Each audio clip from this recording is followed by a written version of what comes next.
So welcome everyone. My name is Rose Franzen and I use she, her pronouns. I'm a data science educator with the ARCUS project in DBHI.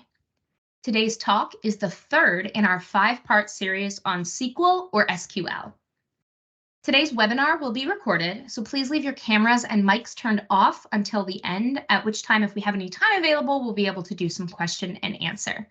If you have any questions that come up during the talk, feel free to pop them into chat. I will check periodically, as well as my colleagues might let me know if there's something that it seems like I should stop and address.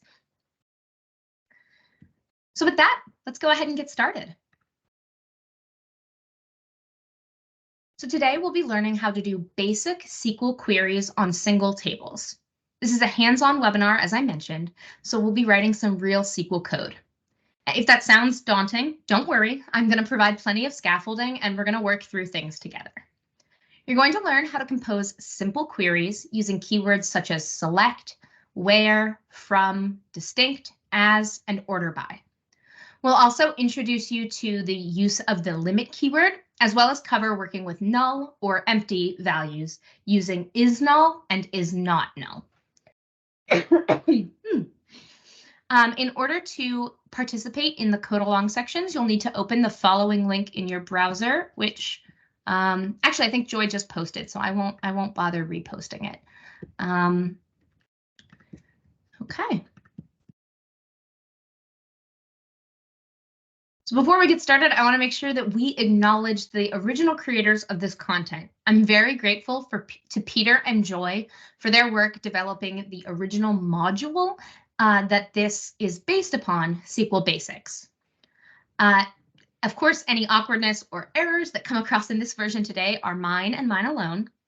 Our webinar today is going to cover all of the topics in their module, but for the sake of time, we won't actually be doing all of the exercises or quiz questions. So if at the end of this hour you're feeling hungry for more, I suggest taking a look at the full module after this. We're firm believers that the best way to learn is to practice. As I mentioned before, we're going to have some opportunities to practice writing our own SQL code today using a fake patient database. There will be one short quiz as well to help solidify your understanding as we go. With that being said, let's hop in. So first, we're going to quickly review some key concepts from our November and December sessions. SQL or SQL, either pronunciation is fine, and you'll hear people use either, stands for Structured Query Language. SQL is a programming language that's used to interact with relational databases. Relational databases consist of many different data tables. This model of storing data across multiple tables rather than in one giant table is useful because it's more efficient, it reduces data duplication, and it makes correcting or updating data simpler and much less error-prone. When data has been fragmented in this way to reduce inefficiency and repetition, it's considered to be normalized. Today, we're going to be working only with data from one table at a time that's stored in such a relational database. If you're interested in learning more about combining data from more than one table, definitely be sure to catch our final presentation in this series called SQL Joins. The dates for that are on the final slide, and they will be in March. So SQL is great at working with rectangular data, so data that is stored in tables with rows and columns or fields. It has a powerful select, from, where syntax that makes it an ideal tool for isolating just the data you care about, whether that's specifying some columns that you're interested in or limiting your data to only rows that meet certain conditions. However, it's not so great for fine-tuned statistical, linguistic, or data visualization purposes. Therefore, SQL is very often partnered with other tools like R or Python, which are better suited for that sort of work. Now, believe it or not, SQL is technically not just one single thing. There's a variety of different implementations. Although all SQL implementations have very similar structure and the same basic syntax, each different SQL database product often has its own minor variations in dialect. Colloquially, you might hear people refer to these different dialects as different flavors of SQL. The most common difference between these flavors are the availability of different functions that users can use for data manipulation, as well as some types of error messages that might be returned to you if you run code with any syntax issues. Knowing the flavor of knowing the flavor of SQL that your database uses is incredibly useful, especially when it comes to troubleshooting errors. Whenever you search for documentation online or are looking for help, you will definitely want to be sure to include the name of the flavor you're working from in your search terms or request to others. In the hands-on portion of this webinar, we're going to be using a form of SQL that runs in your web browser as you look at these pages at the link we've provided. This really lightweight SQL engine is called a la SQL. We've pre-populated some tables for you to experiment with during this presentation. These tables are filled with completely fabricated data that's meant to look a little bit like an electronic health record. Rest assured that this data was completely invented, although we hope it looks kind of realistic. So, the meat of what you do in order to get data from a database with SQL is compose SQL queries. In order to receive that data, we have to communicate our requests to it via special queries. We're going to take a closer look at how to compose one of these. So at a high level, we generally provide three main pieces of information when constructing a SQL query. We give it the name of the table where the data is stored, the column or field names that we want to request, and optionally, any filtering conditions that we would like to apply. We put these pieces of information together using the syntax that's shown here. So select, and then we insert the column names from the table where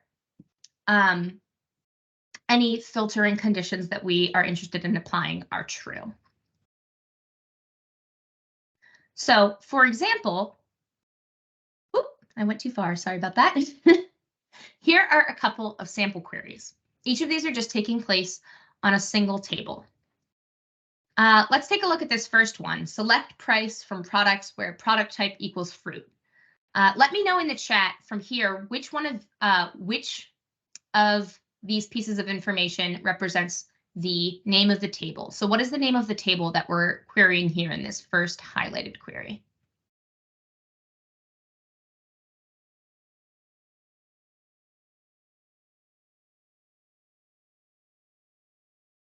Yep, great. Seems like we're all on the right page. It's products.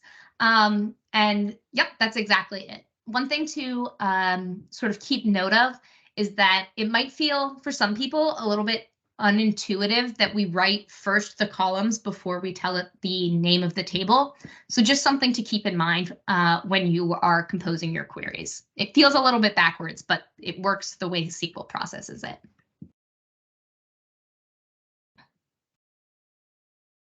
So to be extra clear, we're ending each query with a semicolon. This tells SQL that we're done with our request. If you're working interactively with SQL, like one query at a time, you can sometimes get away with not ending it with a semicolon. But one of the things we're interested in doing in this webinar is instilling good practices from the start. So we encourage you to always end things with proper punctuation. Similarly, while here you see us writing these queries on a single line, that's just to show you a few examples in a small amount of space, and that's the last time you'll see us writing SQL in this way during this webinar. On the next slide, we're going to get into some strongly held opinions about SQL style that we have here in Arcus Education. So style is how we choose to write SQL or other languages within the confines of syntax. It can be used to help humans read and write code more easily, closer to how you might read and write a natural language, but it doesn't actually impact the way the computer is interpreting the instructions you're giving it. All of the queries here are valid and would work perfectly fine. The only thing that distinguishes them is style. Most of the style conventions we're going to advocate for are on display here in this third query. Now, quick caveat that you might already be working with a team that has an established SQL style guide, either in written form or as oral tradition. And if that's the case, completely ignore everything we're about to tell you and just do what they suggest. Since style is intended to help people read and write code more easily, you should just go along with what's already understood among the people you work most closely with. And some of these things might seem a little silly to talk about since we're still running fairly short queries. But again, this is all about developing good habits from the start. That way, when you do start writing more complex queries and working with multiple tables at once, it's one fewer thing that you have to worry about. We're going to advocate for some style conventions that not everyone will share, and if you depart from our suggestions, that's fine. Just be sure to eventually develop your own standards for style. We promise this will help you a lot once your SQL queries get to be 5, 10, or 100 line long. The one final caveat is that these might not make perfect sense right now, but we think and hope that once you see them in actual queries and get more familiar, you'll start to understand them rather more intuitively. So the first is that we recommend you always put your keywords in capital letters so that they stand out. Examples of keywords are the many things we're going to introduce you to today, like select, as, where, distinct, order by, and many more. As you can see here, the code editor is pretty helpful and highlights them. But by having them in all caps, it makes it a lot easier for you to, at a quick glance, tell which pieces of your query are sort of the bones of the query and are the syntax, and which pieces are the things that you're customizing. We also suggest that you always put members of a list on separate lines. Putting each item on its own line is easier than the eyes, and it allows you to much more easily cut and paste to rearrange things. It also means that you have space after each item of the list to add a comment if necessary. We also recommend that you use indentation to clarify the different sections of your query. So for example, here we've got all of the items that we want to select indented under the select statement. This makes it very clear at a quick glance that this section right here composes the select query, or the select, portion of the query. And that once we get to this keyword from, which is no longer indented, we're on to the next piece of our statement. Ooh, oh, sorry about that. I rested my elbow on my keyboard and hit the arrow button. Whoops. Here we go. I'm gonna move my keyboard further away from myself. Okay. So we also recommend that you use dot notation. We're going to talk more about this in the next section, and this will especially come in handy once you start working with multiple tables. But for now, we just want you to understand that dot notation means adding a bit more information about your data, for example, by including the table name that the column comes from. Like I said, this will prepare you for using multiple data sources in your queries. In this example here, you can see we've done that by listing products first, dot, and then we put the name of the column that we're requesting from the columns table. Finally, we recommend that you use a comma first style. And so what this means is that in a list of length n, instead of putting the comma after items 1 through n-1, instead you put the comma before the item. So as you can see here, while traditionally when writing an English sentence, you might have expected us to put the comma up on the previous line and this just start with the word products. Instead, we put the comma right here at the start of the line with a new item. This honestly kind of freaked me out the first time I saw someone writing code this way. But once I realized the reasons behind it, I became a very quick convert because it solves some of my biggest annoyances when working with lists. The two key reasons that I prefer this approach are that the commas all line up, which makes it much easier to identify at a quick glance if you've forgotten a comma. I cannot tell you how much time I have spent in the past like racking my brain over why my code isn't working, only to realize that I accidentally forgot a comma. Relatedly, this also makes it a lot easier to reorder a list or remove items entirely. So when you're writing SQL code, you might often get into a rhythm where you try a short query at first with just a few fields, and maybe you add some more because you realize you need a few others, maybe rearrange their order and then delete some things you don't need.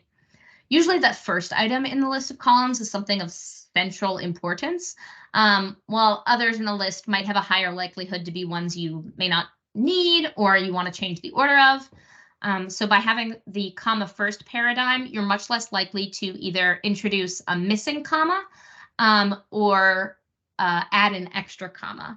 It also means that whenever you want to delete something or remove it, you only have to worry about editing the single line where the item that you're removing is located, rather than also thinking about going back up to the previous line and deleting or adding another comma. This really just prevents a lot of accidental errors and saves a lot of frustration. So now that we've got you thinking about style and hopefully understanding the reason that our queries look the way they do, we're going to move on to some substance of SQL and start working with select and from. So a select statement is used to specify which columns or fields, we use both terms interchangeably, you would like to have returned as the output of your query. The basic components of a select statement are made up of by the select and the from keywords. The from keyword is used to specify the table or tables that hold the data you're interested in, and the select keyword provides a list of columns within those tables that you would like returned as output. So in this example here, it's important to note that the asterisk is considered the sort of wildcard character in SQL. Whenever you use it alone without anything else, it indicates that you're telling it you want it to match everything. So in this case, when you say select star, that means you're telling SQL select every single column. And then from here, we're specifying that we want it from the patients table. Now, if you take a close look at this, you may notice that the table name is written with a dot in the middle, and that's that dot notation we talked about on the previous slide. Dot notation generally looks something along the lines of dataset name, dot table name, dot column name, depending on which pieces of information you're trying to communicate, but this is the hierarchy. So here we've got a la SQL, and that's the name of the data set that we're using, dot patients, and that's the table that we're requesting in particular. All right, so we're going to run our first bit of SQL code for the day and take a look at its output. So it looks like we've got a variety of results here. We've got an ID column, birth date, death date, first and last name, race, ethnicity. It's pretty clear now, if we couldn't already tell before just from the name, that this is a table that contains important demographic information for our fake patients.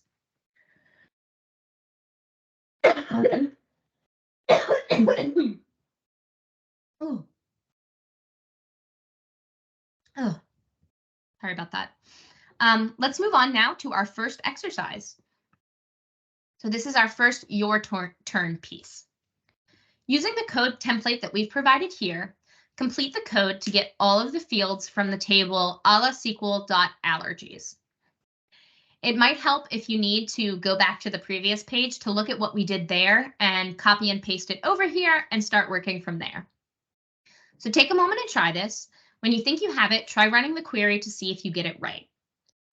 I'm going to pop a message into chat, and once you've had a chance to try this exercise, please make sure to like my message. That'll just give me a good sense for how far along people are so I know when to regroup.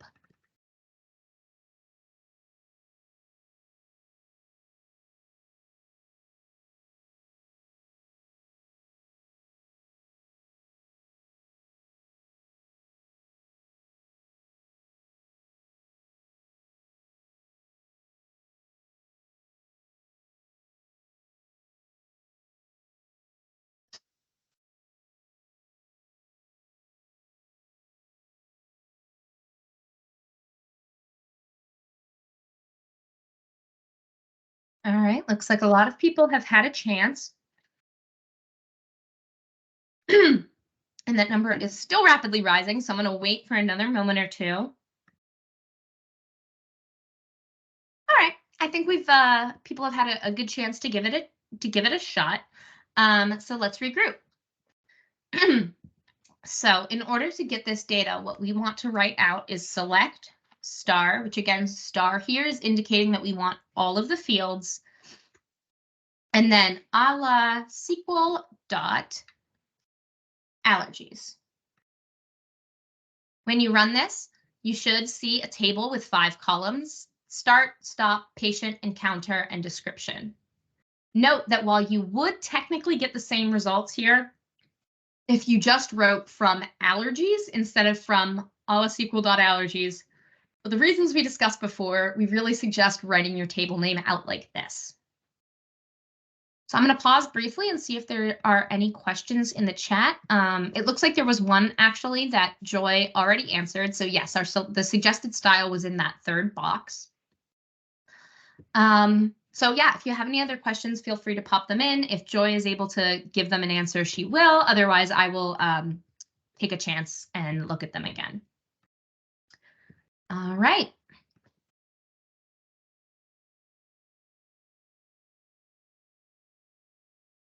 So we practiced requesting all of the columns of the table, but if we only want a few of them, how do we do that?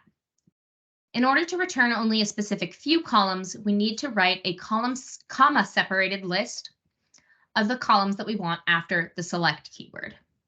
Note that this time we're also using dot notation for our columns in the form of table name dot column name. We do this to be very explicit about which data that we mean. Right now, this might seem a little redundant because we're only querying one table, but eventually you might be using multiple tables, and sometimes those tables might even have identical field names in them. So SQL will not know automatically when you're trying to get data from Epic, for instance, if you're asking for the date in encounters or the date in medication administration. So in those instances, you'll always need to do this, and it's better practice to get into the habit of doing it now. So we're going to go ahead and run this now. And as we can see, this looks pretty similar to the table that we saw before. It seems to be roughly the same length, but instead we only have the fields that we've requested. The next keyword we're discussing is distinct. The distinct clause in SQL can be placed directly after the select keyword, and it's used to limit the result set to only the unique row values. This is especially useful when exploring a table for the first time and trying to become familiar with the data in each column. For example, perhaps you might want to see all possible values for sex or race in the patient's table to understand a bit more about the data collection options. If you were to use select by itself to get just the race field from the patient's table, you'd get the race of every single patient with a lot of repeats. That wouldn't be a huge table here, but if you did that on CHOP's actual electronic health record, you would get more than 2 million rows. So using select distinct instead, you get a much shorter list of every possible value for race, and each of them is listed just once. As you can see in this example, you can also use it on more than one field at a time. What happens when you have multiple is that it will provide a result that gives you the combinations of those fields, each distinct combination. So when we run this, we can see here that there's 4 different combinations of sex and ethnicity. So there's male non-Hispanic, female non-Hispanic, and then male Hispanic and female Hispanic. Note, though, that select distinct only shows you combinations that actually exist in the table. This isn't like a mathematical calculation of all of the combinations that could possibly exist. So for example, if there were no female non-Hispanic patients in this patient population, our result would have only been 3 rows long instead of 4. So let's use what we just learned to write a query that returns all of the unique combinations of county and state from the patient's table. How many different combinations do you end up finding? I'm going to drop a message into chat again for you to like once you've had a chance to give this a shot.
All right. It looks like a fair number of people have had a chance. I'm going to slowly have us start reorienting back to this.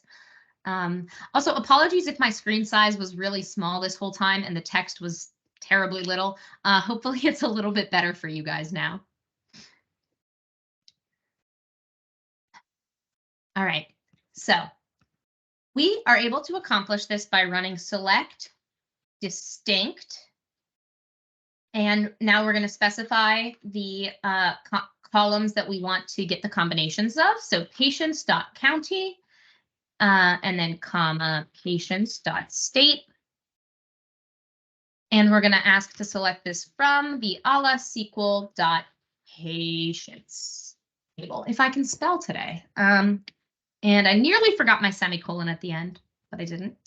Here we go. And so it looks like we have, I believe, 9 combinations here. And it looks like this patient table is all just Massachusetts data. So there's no one from anywhere outside of Massachusetts.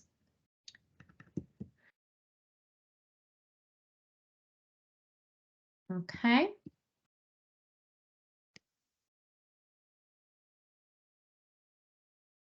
Just, so comments, excuse me, sorry, are helpful explanatory bits of text that you can add to your code as documentation for yourself or for other reviewers of your code. Similarly to style choices, like we talked about earlier, comments don't actually affect the execution of the SQL code in any way, and they're really just there for humans. In SQL, there's 2 different techniques that can be used for adding comments. First, there's single line comments, which are indicated by 2 dashes in a row at the start. And then there's also multi-line comments. These are started with the /* character at the beginning of the comment and then */ at the end of your comment. So here we've got an example that uses both kinds. And these comments make it much faster for us to, at a glance, tell what this query is doing. So we know right away that this is a query to just get some simple demographic information. We know what each of these columns are without having to look at them ourselves, because while these are named pretty well, sometimes your column names might not be very clear. And so here you can make it clear what exactly, what kind of data is actually going to come from that. Helpfully, whoever wrote this comment also put in information about what sort of values are going to come out. So they're indicating that sex is coded as capital M and capital F, for example.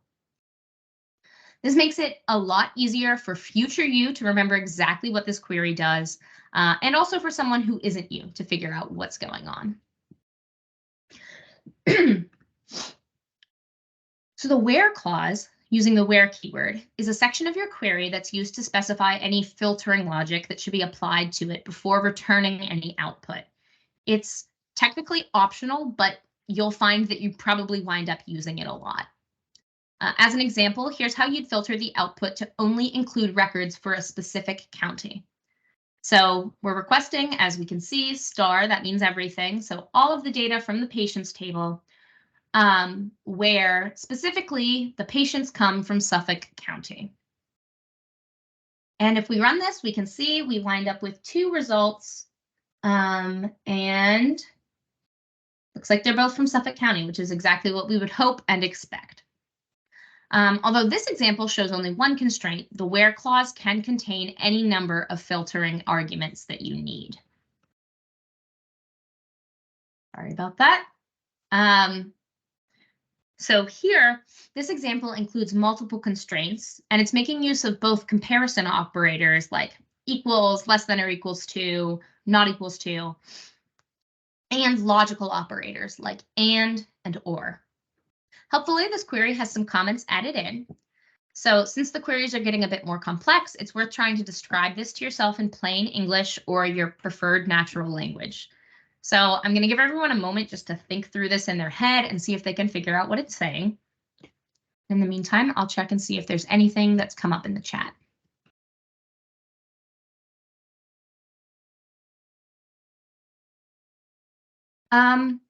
Matthew, that's a great question. So for closing out comments, If it's a single line comment, you don't have to do anything to close it out. When you put those 2 dashes, it just treats the rest of the line as a comment. But if you do that multi-line comment, that's when you have the slash asterisk or asterisk slash, I can never remember which one goes first.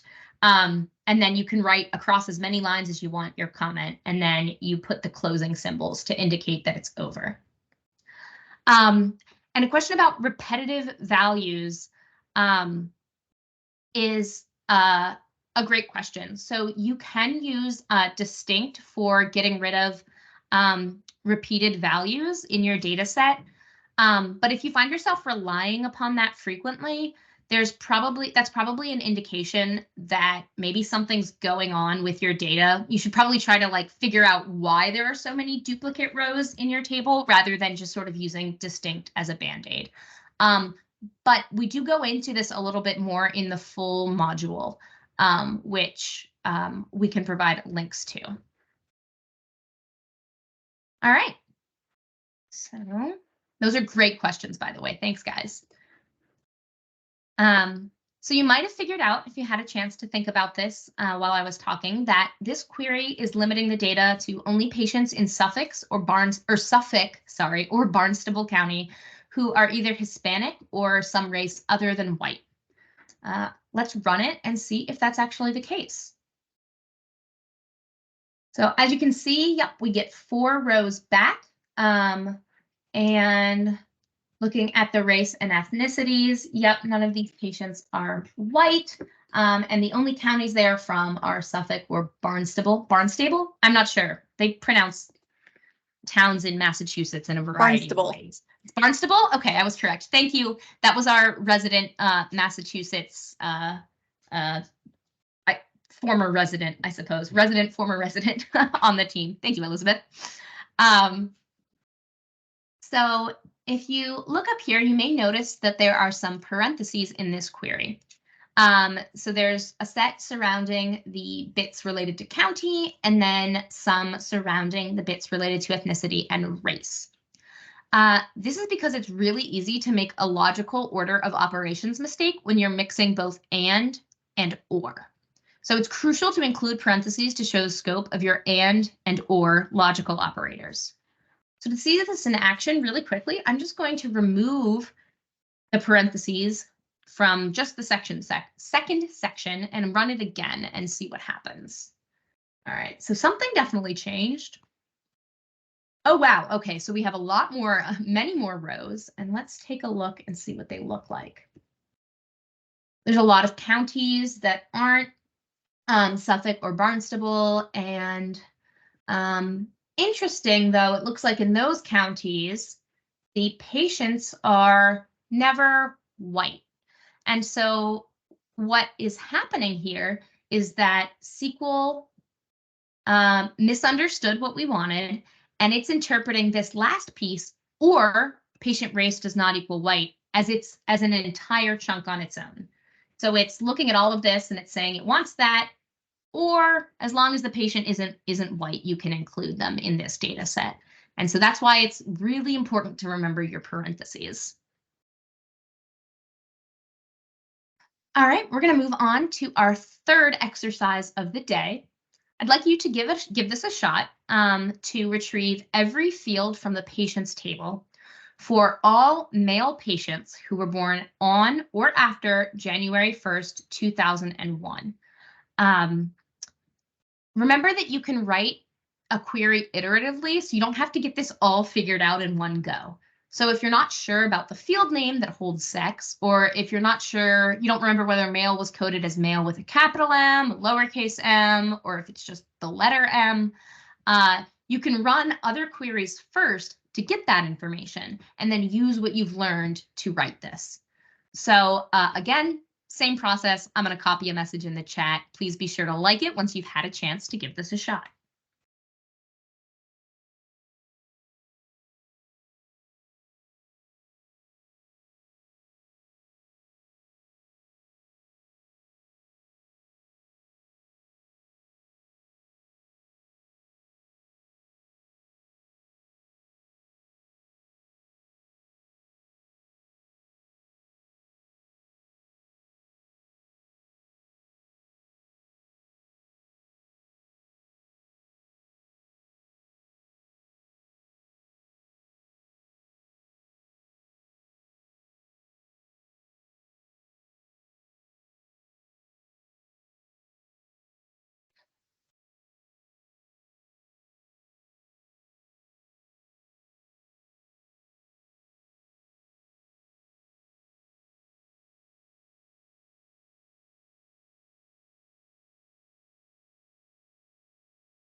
Feel free to keep working. I know this one is a little bit more complex, so it's going to take a little time.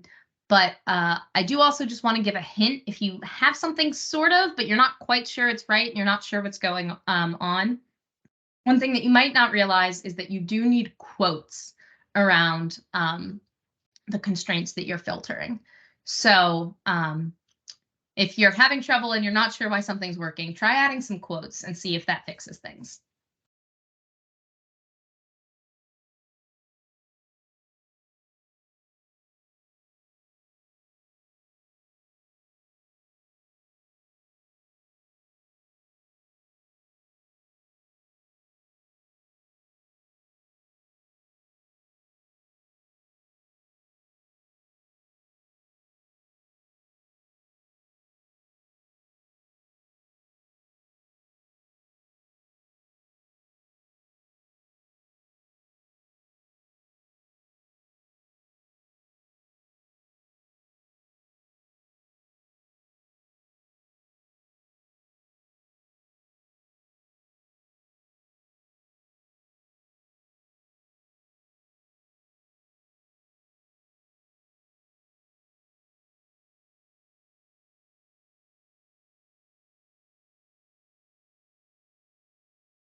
All right, so it looks like the number, oh, okay, a few more people just finished up. But we're gonna I'm gonna have us regroup in case some people are feeling maybe a little bit stuck, so we can work through this together. Okay, so we are able to accomplish this. Well, let's take it step by step. So first, we know how to select every field, which here is select star. And we know that the table is ALA-SQL.patients. And so here, the field for birth date is patients.birth date. And we want them to be born on or after. So instead of just greater than, we're going to do greater than or equal to, and then 2001 01 01. If you weren't sure of the format that the date was presented in,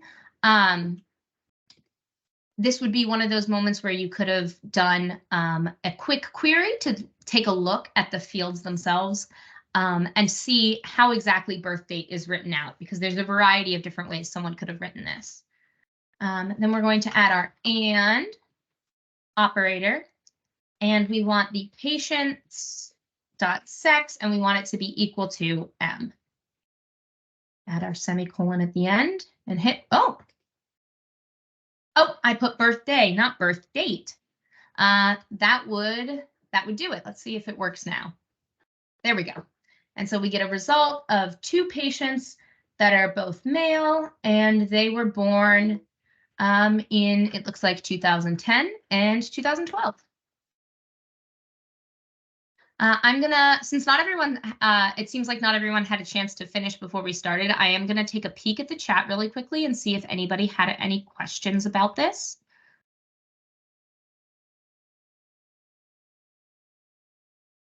Okay, great. We do have quite a few questions. So in this instance, I didn't put any parentheses around the logical statements, although we could have definitely to be safe, and that's a great idea. In this instance, we don't need to, because both of them need to be true. So there's no possibility for like an order of operations mistake, because there's only one operation here, so to speak. It's the and. But it can be great practice to just always put parentheses around things. You're so right. So that when you do more complex queries, you don't forget about the parentheses. So that's a great question. Let's see. Yeah. Oh, all right. So we've got a bunch of questions coming in. So you had an error. Yep. So SQL processes its operators in a certain way. So the equal sign and then greater than, it doesn't know what to do with that. But when you switch them, so the way I always remember is the way that we say it naturally in English, which is greater than or equal to. So you always want to put the greater than or less than symbol first and then the equal sign. And that's, I think, pretty common across a lot of programming languages, but that's such a great thing to point out. We totally should have, we didn't even address that. So thank you for mentioning that. And then do we need to use single quotes or double quotes? Does this matter? Let's do a little experiment. Let's see. Let's try running it with single quotes and see what happens.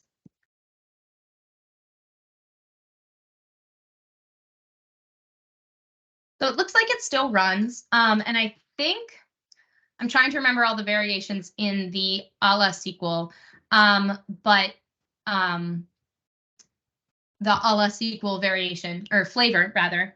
But in some flavors are more particular about quotes than others. And there's also certain ones like with dot notation, you might need to use backticks. There's a variety of different things. Yes, thank you. And then you think you received an error because you did not use a semicolon at the end. So it is important to try to always end your statements with a semicolon. I'm not sure if that would throw an error in this instance because this is, we're working with just one. So let me see if that's the only thing I change, if that gives us an error. But I'm not seeing an error there. So that might not have been what would have caused an error. If you want, you can always throw in the chat if you know what the exact error message was, and one of my coworkers might be able to give you a little bit more assistance figuring out what exactly it was that was throwing the error. So I'm going to have us hop back in and move on to the next topic, which is null values. So like many programming languages, SQL deals with blank values in a very specific way. It uses a concept of null to represent these blank values. When you need to filter on null values, you're going to use the is null or is not null operators. So if we want to see rows from the allergies table where the stop value, which is the date at which the presumed allergy was considered no longer applicable, when we want to see where that value isn't missing, so the rows in which there is a date at which the allergy was ruled out, we would use the operator here, is not null. And so if we run, we can see that the only results we're getting are ones that have something here listed for the stop value. As you can see in the example, sorry. You need to take careful note that we're not filtering null values here by using the inequality operator. And so that is because in a sort of philosophical sense, null values are considered inherently unknowable. And so we can't assess whether or not it's equal to anything. And we can't do math with a null value. So that is why these is and is not keywords exist. And so a common error that you might see when writing your own code looking for this is that you might use the equal sign or the not equal sign, and SQL won't know what to do with that. So if we think about this in the context of the stop column in the allergies table, we here are asking SQL to give us all of the columns where the stop date is less than March 1st, 2020. And so when this code is run, each row's stop value is going to be assessed against our where statement. And the stop value could be a date less than, let's see, the options are that the, sorry about that, give me a second. So when this code is run, each stop value is going to be assessed against our where statement. So it's going to go through one by one. Let's think through all of the possible categories that these values could fall into. It can be a date less than or before March 1st, 2020. It could be equal to. It could be a date greater than March 1st, 2020, or it could be no date at all. So it could be a null value.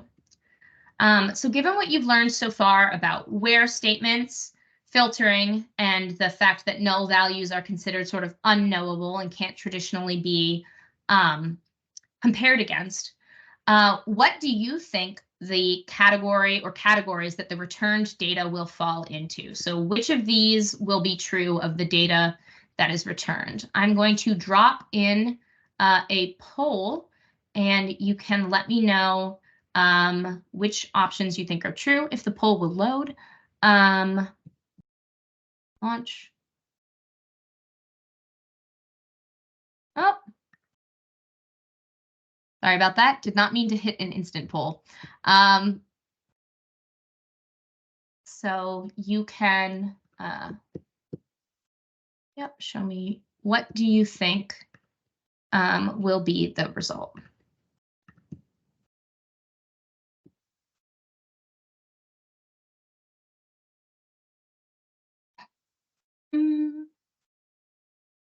So as we can see from the people who've had a chance to answer so far, it looks like most people think it will only be the dates before March 1st. It seems like some people think maybe it will be both dates earlier and also no dates at all, the null values. So let's take a look and see what happens when we run the code. And if we look through it, it looks like this is only the dates that are earlier than March 2020.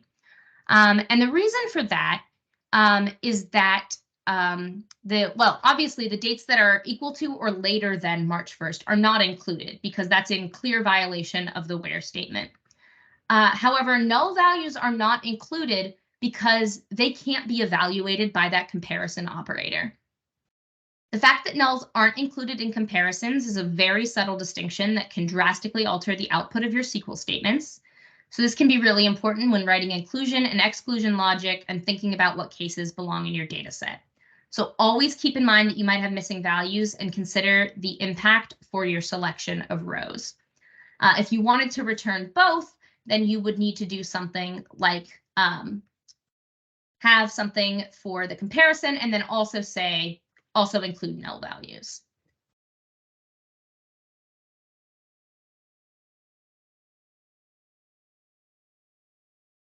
Another piece of SQL syntax that's useful is the order by statement, which, as its name suggests, orders your result set by a given set of one or more columns.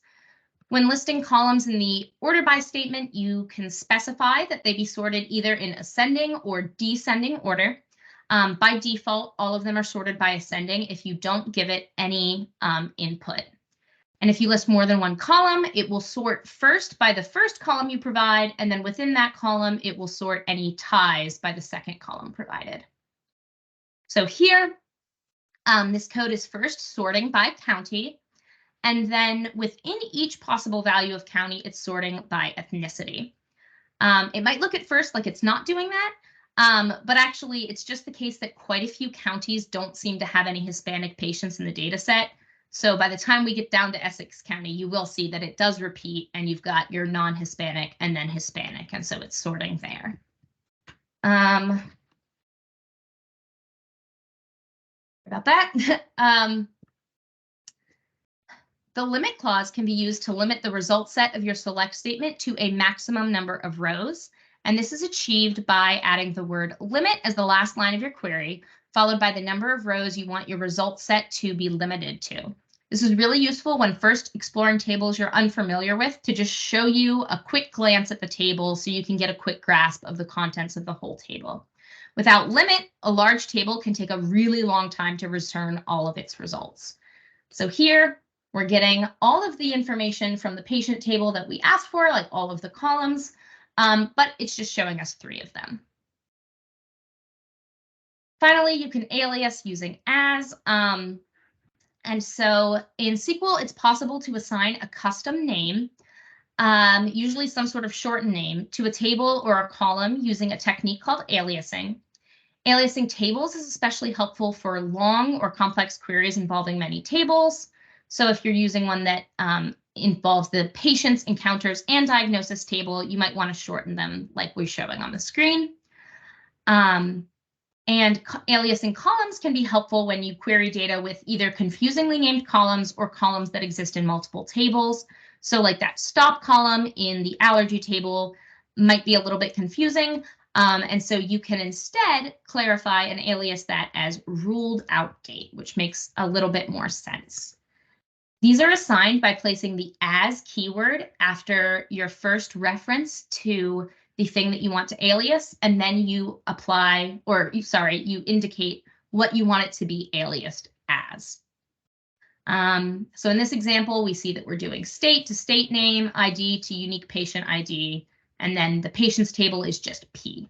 It's important to note that in your select statement, you can use the alias for the table that you provide down here in the from statement or the from section, even though it is lower down in your lines of code. Because of the way SQL will run this, it will know what you mean by P as long as you indicate down here that you want patients to be aliased as P. So we're running short on time, so I'm not going to have us go through this fourth your turn today, but this is an exercise you can work through on your own after the fact. And I think I need to update the speaker notes, or I will double check to make sure that the speaker notes have the answer in it. And if they don't, I will update it this afternoon to make sure they do, so you can check against what you've learned. We'd also love for you to check out the full module because there's a lot of content in there that we didn't have a chance to cover. And so I also recommend that. So to recap, we today learned about the language of SQL and the power that it has for retrieving data. We covered a variety of important functions represented by SQL, represented by keywords. In particular, we covered all of these. We also learned a bit about comparison operators, comments, and style. You got to practice hands-on, which it seems like for some of you means you got to see some error messages too, which is really helpful experience. On the additional resources slide, we've got some additional opportunities and suggestions for how you could learn more about SQL. And as I mentioned, we didn't exhaust everything in the module, so we also recommend that you check that module back out. Finally, for even more learning, we have more sessions coming up. In February, we're going to be doing some more advanced queries on single tables. And then in March, we'll be covering joins, which is combining data from more than one table. I know this was a really packed session, so thank you so much for your attention. Thank you for your time. We hope that you found this to be useful. And I can stick around for a few minutes if anyone has any questions. But thank you so much for your attendance and your attention.